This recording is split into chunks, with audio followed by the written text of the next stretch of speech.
ถิ่นฐานมุมเมืองปากเสเจริญรุ่งเรืองทุกมุมเมืองสร้างก่อตะการตา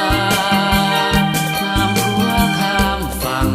ทางน้ำคลองขึ้นฟ้องไหลผ่านสองฝั่งสายผู้งามตาคำแรงมาตอบแสงสีทองงามสาวปากเสใส่เสน่ห์ดังสายเสโดนน้ำใจหน้ามนสุดอ่อนโยนเสน่ห์หน้ามนน้องพายเที่ยวไหลกับไฟแคมเสแม่คอนเมื่อออกพรรษาห่วงน้องนั่งแคมคองอยู่ใต้เงาจันทร์สายน้ำเสเปรียบดังสายใจจะใส่สายเสโดนสัดส่งสัมพันธ์สิ้นออกพรรษาสวงเฮือเสียจะมามัน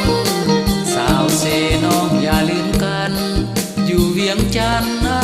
ยังมันเพียงพออยู่ปากเสแดนวิมานดำสวรรค์แต่งอ้อยคำลงแรงที่ทอดแทงตอนอยู่เคียงมันคงเดินน้องดังนิทานของครูบาเจียงสาวเสหักอายเบาเวียงก็เหมือนบาเจียงหักนางมาโล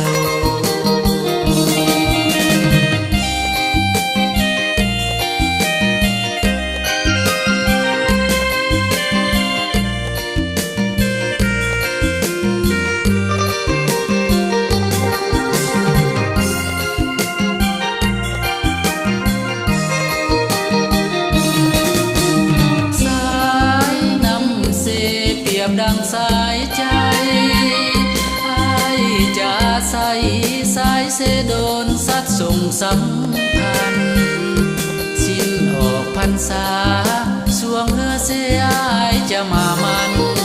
สาวเสน้องอย่าลืมกันอยู่เวียงจันทร์ยังมันเพียงพออยู่ปากเสแดนวิมานดำสวรรค์แต่งคำลงแรงที่ทอดแทงตอนอยู่เคียงมันคงเดินน้องดังนิทานของครูบาเจียงสาวเสหักอายเบาเวียงก็เหมือนบาเจียงหัก